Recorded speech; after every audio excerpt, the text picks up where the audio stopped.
Donc Mediego, c'est une émanation de l'INRIA. Nous sommes des chercheurs de l'INRIA. On a développé un algorithme qui permet de faire de la recommandation de contenu et dont on devrait créer la start-up dans le début de 2015.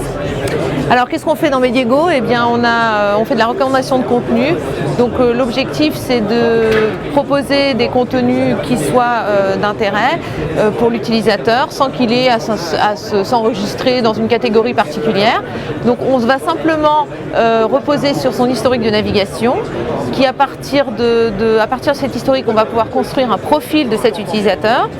Et notre algorithme va permettre de construire un graphe de similarité comparant les profils des différents utilisateurs de telle sorte qu'on va pouvoir utiliser les utilisateurs les plus proches qui partagent les intérêts pour recommander du contenu qui leur a plu. Donc ici, pendant une semaine, on a traqué l'historique de navigation des utilisateurs de Plus. C'est à peu près 1,7 million d'utilisateurs dont on a calculé les profils, gardé les profils et on a fait le graphe.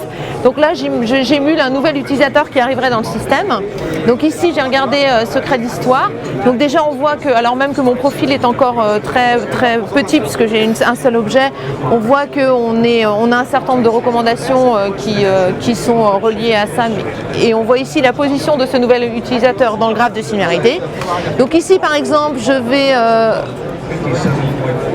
cliquer sur cette recommandation-là et on a vu ici le graphe bouger, c'est-à-dire que notre algorithme a mis à jour les calculs de distance entre les utilisateurs. Donc ici la distance reflète la vraie distance de similarité, la vraie mesure de similarité entre deux utilisateurs.